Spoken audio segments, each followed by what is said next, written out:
आज हम लोग करंट इलेक्ट्रिसिटी बात करेंगे, ठीक है, जिसमें हम फ्लो ऑफ इलेक्ट्रिक करंट के बारे में डिस्कशन करने वाले हैं। ऑलरेडी 2 चैप्टर हो चुके हैं, अभी हम लोगों का 3rd चैप्टर है, ठीक है। तो आपने शुरुआत में पढ़ रखा था स्टैटिक इलेक्ट्रिसिटी में कि जो चार्जेस होते हैं वो फ्री होते हैं, बाउंड होते हैं, रेस्ट में होते हैं, मूवमेंट करते हैं, ठीक है। तो ये सब चीज़ हम लोग ने पढ़ रखा था। अब इसमें करंट इलेक्ट्रिसिटी के बारे में हम लोग डिस्कशन करेंगे, ठीक है। चार्ज ऑफ मोशन, जब चार्ज जो होता है चलता है तो क्या करता है, इलेक्ट्रिक करंट को मूव ऑन करता है, ठीक है। यहाँ से इलेक्ट्रिक करंट जनरेट होता है, ठीक है। ये हम लोगों को आज के चैप्टर में हमें ये पढ़ना पड़ेगा, ठीक है। Such current occur the naturally in the situation. Lightning का कंडक्टर हमने आपको बताया था, जो लाइटनिंग फिनोमिना होता है, चार्ज का फ्लो होता है फ्रॉम क्लाउड टू अर्थ, ठीक है। अब इसमें क्या होता है, ये क्या होता है कि इसमें फ्लो ऑफ इलेक्ट्रॉन होगा, ठीक है, जिसकी वजह से डिजास्ट्रस कॉन्सिक्वेंसेज होते हैं जब एक क्लाउड दूसरे क्लाउड से टकराता है, ठीक है। चार्ज का इंटरचेंज होता है, ठीक है। ये पॉजिटिव चार्ज है, नीचे वाला निगेटिव होगा, दोनों जब मिलेंगे तो वहाँ पर लाइटनिंग कंडक्टर स्पार्क करेगा, ठीक है। तो यहाँ पर हम लोग ने पढ़ा था, ठीक है। अब हम लोग बात करते हैं इलेक्ट्रिक करंट की बात करते हैं। इलेक्ट्रिक करंट क्या होता है कि जैसे मान लो कि फ्लो ऑफ चार्जेस, ठीक है, flow of electron both positive and negative charge में भी flow forward and backward direction in area, ठीक है। अब जैसे मान लो कि एक पर्टिकुलर एरिया है, उसमें पॉजिटिव चार्ज और निगेटिव चार्ज जो है फ्लो कर रहे हैं पॉजिटिव और निगेटिव एरिया में, ठीक है, बैकवर्ड और फॉरवर्ड डायरेक्शन में, ठीक है। अब एक पर्टिकुलर टाइम हमने दे दिया कि इस टाइम में इतने इतने चार्जेस फ्लो हो रहे हैं यहाँ से, ठीक है। तो ये चीज़ हम लोगों को पता करनी होगी, ठीक है। अब जैसे मान लें कि कोई क्यू नॉट है, इसमें क्या होता है, निगेटिव है, ठीक है, निगेटिव चार्ज है फॉरवर्ड डायरेक्शन में। नेट अमाउंट जो होता है क्या होगा, forward direction in the time interval Q is equal to Q plus और क्यू माइनस, ठीक है। आपको ये बात करनी है, ठीक है। अब हमें मेन बेसिस क्वेश्चंस क्या कहलाता है कि I is equal to Q by T, यानी कि जो करंट है कितना चार्ज गया कितने टाइम में, बस आपको इतना याद करना है, ठीक है।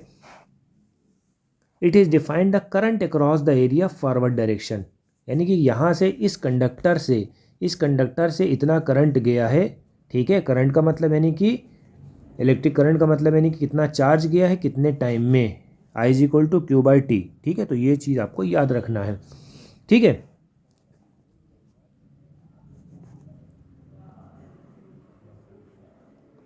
अब नेक्स्ट में जाते हैं, करंट और not always study hence more generally we define the current flow let's Q not net charge. Net charge का मतलब क्या होता है, नेट चार्ज का मतलब यानी कितना चार्ज है हमारे पास, ठीक है, कितना टाइम इंटरवल है, ठीक है, कितना टाइम इंटरवल है। डेल्टा का मतलब क्या है इन्होंने दिया हुआ है, यानी कि एक टाइम से 2 टाइम, यानी कि T1 से लेके T2, ठीक है, T1 से लेके T2 की बात यहाँ पर हुई है, तो यहाँ पर ये वाला फार्मूला लगा देंगे, ठीक है। एसआई यूनिट जो होती है करंट की एम्पियर होती है बेटा।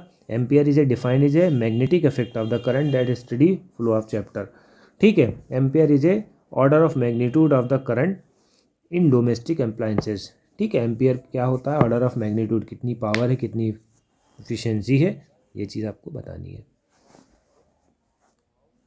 Electric current in conductor, conductor का मतलब क्या होता है आपने पहले ही पढ़ा होगा। कंडक्टर का मतलब यानी कि जिसमें हीट और इलेक्ट्रिक करंट फ्लो होता है उसे हम कंडक्टर बोलते हैं बेटा। जितने भी इलेक्ट्रिक चार्जेस हैं वो फोर्स करते हैं if electric field is applied, ठीक है। इलेक्ट्रिक चार्जेस जितने भी होते हैं अगर हम इलेक्ट्रिक फील्ड अप्लाई कर देंगे तो वो क्या होते हैं, फोर्स एक्सपीरियंस करते हैं। If free to move it is move contributing a current, ठीक है। Nature the charge particle up strata and atmosphere, अगर एटमॉस्फेयर की बात करते हैं तो आयनोज पेयर होता है जिसमें आयंस होते हैं, पॉजिटिव होते हैं, निगेटिव होते हैं, ठीक है। ये आपको याद रखना है। Negative charge electron and positive charge nucleus are bond to each other, ठीक है। It is not free to move. अब जैसे मान लो कि न्यूक्लियस है, न्यूक्लियस हमारा पॉजिटिव होता है, यहाँ पर इलेक्ट्रॉन निगेटिव होता है, दोनों एक दूसरे से बॉन्ड करे रहते हैं, ठीक है। इसी वजह से ये मूव नहीं कर पाते हैं। बट हम करंट की बात करते हैं तो करंट में क्या होता है, कंडक्शन होता है बेटा, ठीक है। जैसे मान लो एक मेटेलिक रॉड है, उसमें हमने करंट को फ्लो कर दिया तो वहाँ पर फ्लो होता है बेटा, ठीक है। जैसे मान लो कि हीट करेंगे, हीट का मतलब क्या होता है, hotter end to colder end होता है, ठीक है। तो ये बात आपको याद रखनी है। These molecule are closely packed, the electron are no longer attach to the individual nuclear, ठीक है। In some material electron will still bound, they will not accelerate even the electric field apply, ठीक है। जब electric field apply कर देते हैं movement होने लगता है तो यहाँ का कंडक्टर होता नहीं होता है तो इंसुलेटर होता है। Got it? ऐसी सिंपल सी याद रखना। इतना क्लियर हो गया। अब हम लोग आगे की तरफ मूव ऑन करते हैं। If consider solid conductor then of course atom is tightly bond to each other, current is carrying negative charge electron. ठीक है, इलेक्ट्रॉन में क्या होता है? As you know that electron has a negative charge, therefore there is a type of conductor electrolytic solution where the positive negative charge can be move, जिसमें positive और negative charge होता है, दोनों मूव कर जाते हैं। आवर डिस्कशन में focus only solid conductor. Solid conductor में हम बात करते हैं so that the current is carrying from by negative charge in the background of the fix positive on. ठीक है, करंट कैरिंग होता है किससे? नेगेटिव चार्ज से, ये आपको याद रखना है। ठीक, अब इलेक्ट्रॉन जो होते हैं will be move due to thermal motion which they are collide which fix ion. ठीक है, जैसे मान लो कि ये रॉड है तुम्हारी, ये रॉड है, इसमें इलेक्ट्रॉन जैसे फिक्स है, अब हमने थर्मल दे दिया। थर्मल का मतलब यानी कि हीट दे दिया। जब हमने हीट दे दी तो ये मूव करेंगे। ठीक है, इन ऑल डायरेक्शन। ठीक है, ऑल डायरेक्शन में the direction of its velocity after collision is completely random. अब कोलिजन कैसे होगी? ये मॉलिक्यूल इस मॉलिक्यूल से टकरा जाएगा, ये मॉलिक्यूल इस मॉलिक्यूल से टकरा जाएगा। इसी तरीके से ड्रिफ्ट वेलोसिटी होती है। ठीक है, ये चीज़ आपको याद रखनी है। ठीक, average number of electron travelling one direction be equal to the number of travelling opposite direction. ठीक है, इसका मतलब क्या होता है? Number of electron travelling in any direction, ठीक है, किसी भी डायरेक्शन में जा रहे हैं, और ट्रेवलिंग इन अपोजिट डायरेक्शन, दोनों को बराबर कर देंगे। ठीक है, so there will be no net electric current. ठीक है, अपोजिट डायरेक्शन में जाएंगे तो इलेक्ट्रिक करंट नहीं होगा। ठीक है, ये आपको याद रखना है। यहाँ क्यू चार्ज है प्लस का, यहाँ क्यू चार्ज है निगेटिव का, दोनों जो है एक दूसरे को न्यूट्रलाइज कर देंगे। अब इसमें देखेंगे एक कंडक्टर है, इलेक्ट्रिक फील्ड को अप्लाई कर देते हैं। यहाँ इलेक्ट्रिक फील्ड को अप्लाई कर दिया। To focus thought imagine the conductor in the shape of radius. यहाँ पर रेडियस ये है, सिलेंड्रिकल है। टू सर्कुलर डिस्क है, इसमें क्यू है चार्ज है, इसमें इधर क्यू चार्ज है, इसमें क्यू नॉट चार्ज है। ठीक है, अब इसमें होता क्या? इलेक्ट्रिक फील्ड भी created in the direction of the positive toward to negative. Electric field जो होती है पॉजिटिव से निगेटिव में जा रही है। ठीक है, इलेक्ट्रिक फील्ड जो है पॉजिटिव से निगेटिव में जा रही है, दिख रहा है। ठीक है, ये आपको याद रखना है। अब इसी को हम कॉन्स्टिट्यूट करेंगे इलेक्ट्रिक करंट। ठीक है, तो ये बात आपको ध्यान में रखनी है। ठीक,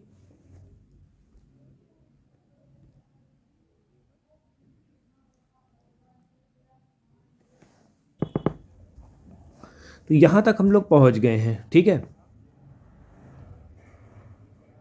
अब हम लोग बात करेंगे ओम्स लॉ का। ठीक है, ये सब थोड़ा से छोटा मोटा बातें हैं, लिख लिएगा, देख लिएगा। जो हमने पढ़ाना तो वो हमने पढ़ा दिया। ओम्स लॉ के बारे में बात करना है। ठीक है, ओम्स लॉ क्या होता है? Potential difference directly proportional to current. ठीक है, जितना पोटेंशियल डिफरेंस होगा उतना करंट होगा, जितना करंट होगा उतना पोटेंशियल डिफरेंस होगा। ये आपको याद रखना है। अगर प्रोपोर्शनल का साइन हटाएंगे तो आर हो जाएगा। ठीक है, आर क्या होता है? कांस्टेंट होता है। चलिए हम लोग देख लेते हैं।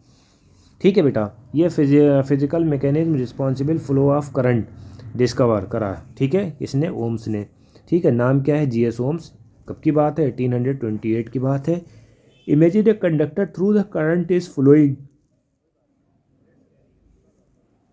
करंट फ्लो हो रहा है किसी कंडक्टर में। We be the potential difference between the conductor. ठीक है, अब आर क्या होता है? कांस्टेंट होता है बेटा।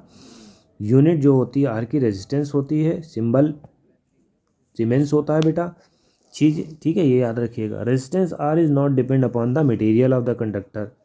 मटेरियल पे डिपेंड नहीं करता है, but also dimension of the conductor. ठीक है, ये डिपेंड करती है बेटा। Consider the conductor satisfying to be slab of the length of length है। अगर जैसे मान लो कि लेंथ अलग अलग दी गई है तो उसमें करंट अलग होगा। ठीक है, लेंथ है एरिया के हिसाब से, लेंथ के हिसाब से ये चीज़ आपको देखना पड़ेगा। अब देखो यहाँ पर एक स्लैब दी है, यहाँ एक स्लैब दी है, इसकी लेंथ छोटी है, इसकी लेंथ बड़ी है। ठीक है, किस किस चीज़ के ऊपर डिपेंड करता है, कौन कौन से फैक्ट्स होते हैं, ये हमें देखना है अभी। ठीक है, अब इसमें इन्होंने देखो ये दिया हो potential difference across the end of the combination, potential difference to slab, hence जो इक्वल है वो 2e के इक्वल हो जाएगा। ठीक है, ये चीज़ आपको याद रखना है। लेंथ है, रेजिस्टेंस जो है लेंथ के डायरेक्टली प्रोपोर्शनल होता है। ठीक है, डायरेक्टली प्रोपोर्शनल का मतलब क्या होता है? डायरेक्टली प्रोपोर्शनल का मतलब क्या होता है? अगर लेंथ बढ़ेगी तो रेजिस्टेंस बढ़ेगा, तो ये आपको याद रखना है। बस यही चीज़ें इन्होंने बताई गई हैं। सबसे पहली चीज़ आपको याद रखना है, ये 3 पॉइंट आपके दिए गए हैं। ये सब स्लैब के बारे में दिया, आधा दिया गया है। ठीक है, जैसे मान लो हाफ स्लैब कर दोगे तो करंट हाफ हो जाएगा, तो I/2 हो जाएगा, तो रेजिस्टेंस R2 हो जाएगा। ये समझाया गया है, हमें ये चीज़ नहीं लेना, ये लेना है।